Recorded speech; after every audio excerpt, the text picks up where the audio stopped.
everybody, welcome to Bricks and Bros. I'm Austin. I'm George. Today we will be reviewing set 75413, the Republic Juggernaut. It comes with 813 pieces and is retailed for $160. Let's get into the video.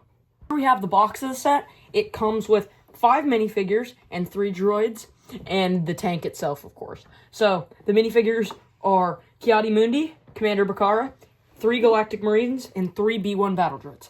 We'll get into those figures right now. Here we have one of the B-1 battle droids that comes with the set. These come in any set with battle droids. It's not really that special, but 3 of them do come in this set.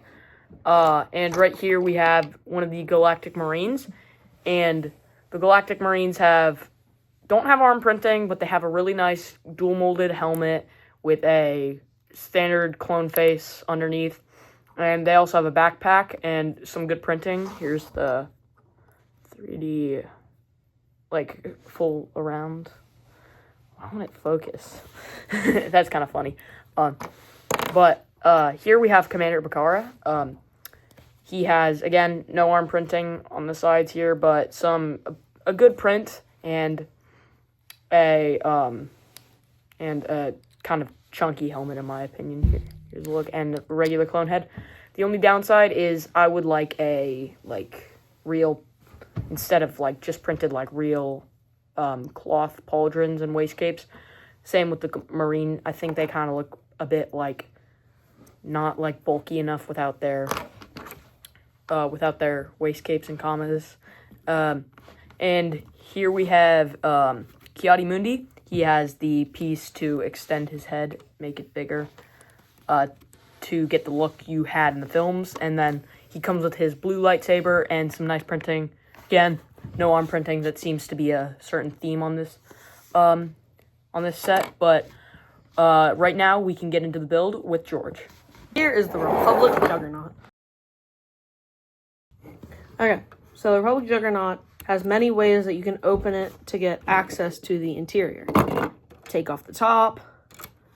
You can, there's seats inside for the minifigs. If I take, let's say, Commander Bacara.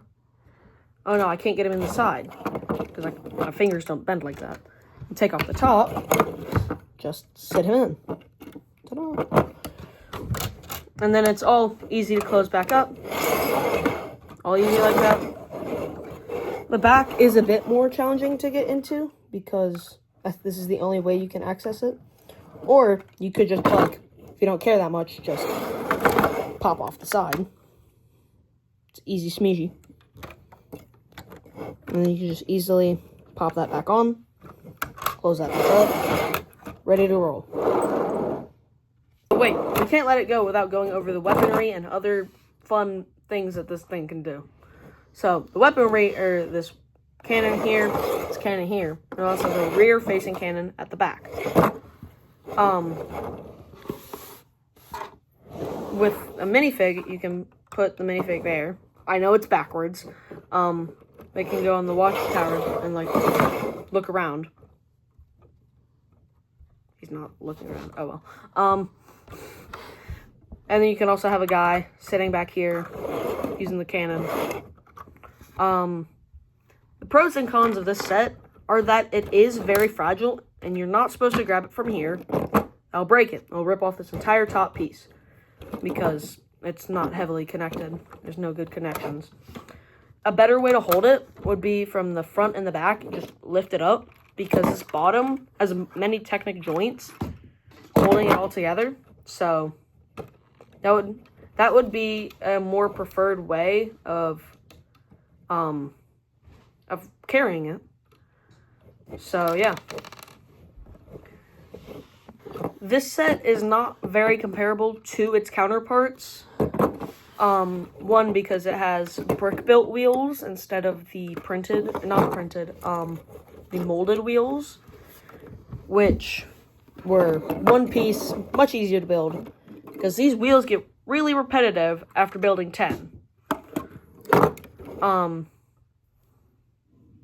So, and also, this one, sadly, doesn't come with an ATRT, unlike the, 2009?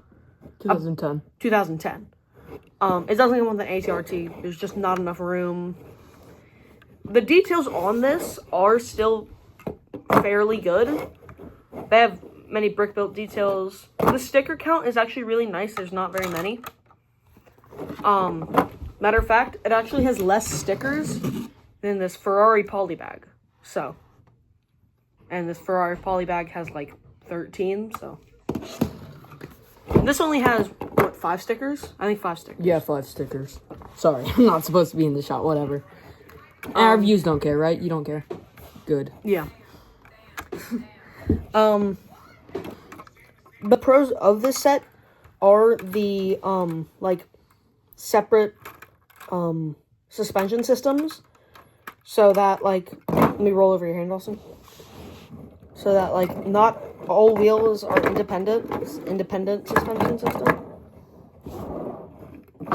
I can't roll over it. But, like, they all move at once, so. Also, another big thing, this comes off really easily if you, for example, so if you turn it like that. Turn it, that falls off. that easily falls off. It has no connection points on there, so it's just that's resting. also very fragile. Yeah, it's just resting on top.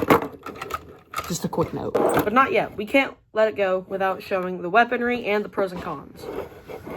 The weaponry, we had a rear-facing cannon and 2 forward-facing cannons. And then we also have this little radar dish. It's just sitting on top. And then we have a watchtower, or a recon tower, whatever you really want to call it, where a minifig can just stand up there and look around. So you can just, like, look around, really. One bad thing about the recon tower, though, is that it can easily just pop out because there is nothing holding it in. If you really want to, you can add Technic bracket to the bottom. Just, like, if you want to, you can put that in, open up the sides, and in the middle, right there, you can kind of see it. Not really. But if you, yeah, right there, that bracket, that one right there. You can put just a Technic thing on it to stop it from coming all the way up. So, like, it stops right here. That will remove some of the play feature with just, like, going all the way up. But still, you wouldn't have to worry about popping it out. That is one of the cons, but I'm going to go over some more pros and cons. So, some of the cons are that it is a very fragile set. So, like, some people are complaining that it's fragile and grabbing it by these 2 thin rods.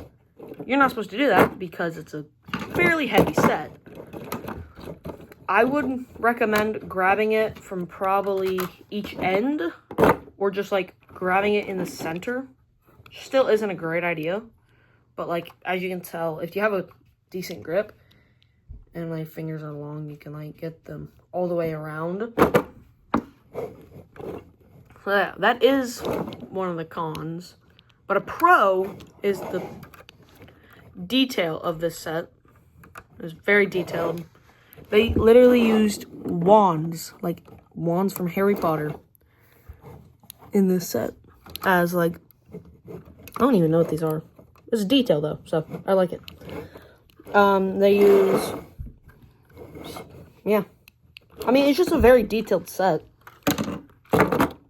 Another con is that this thing is not attached, this top piece. It just rests on there.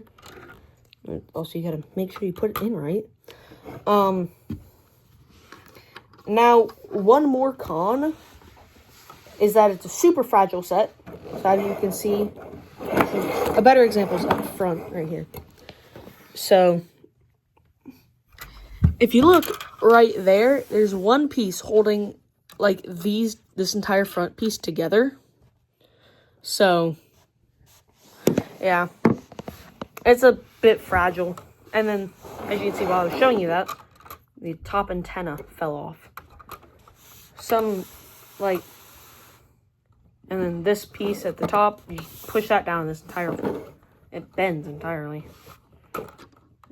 Actually, is it supposed to do that? Oh yeah, it's supposed to do that, never mind.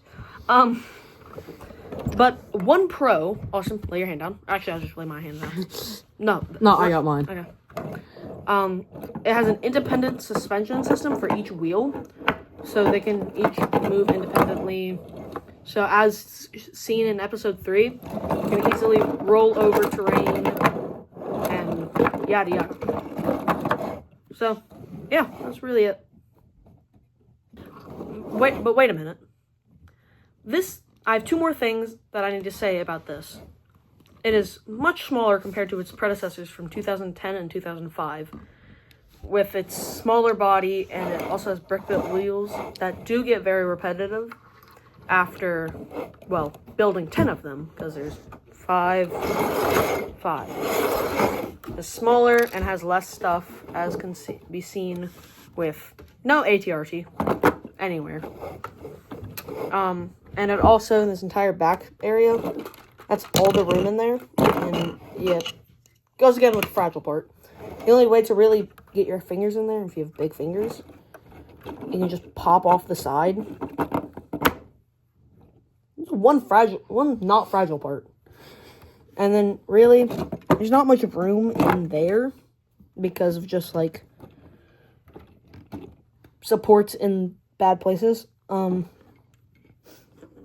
But one nice thing about this set is the very low amount of stickers. The set has only 5 stickers, compared to like this Polybag Ferrari, which had 10 or 11, one or the other. So, but overall, this set I would rate at probably like a 7.5 out of 10, just because it is still fragile. There are still many problems with it. Like, I'm fixing it right now. But it is still a fun and cool set. So, and also it's the first Juggernaut in the last, like, 15 years. So, get what you get and you don't go. Yeah. But after all that talking, the question remains: is this set worth it to buy? Well, personally, I think for any younger, less experienced builder, I think it is a great set for younger kids to buy and play with on their own, because it's more in scale with smaller kids sets. But if you're a adult or older mock builder and have only need for either a Juggernaut or the minifigures, I would say you can buy the minifigures off of Bricklink or any third party for much cheaper than just buying the set. Then again, it is also the cheapest option of a Juggernaut. I personally would say it's not worth it, but you guys can tell me your thoughts down in the comments below. Also, before I go, please make sure to like this video if you actually did like it, and hit that subscribe button if you like our content. I will see you next week on Bricks with Bros.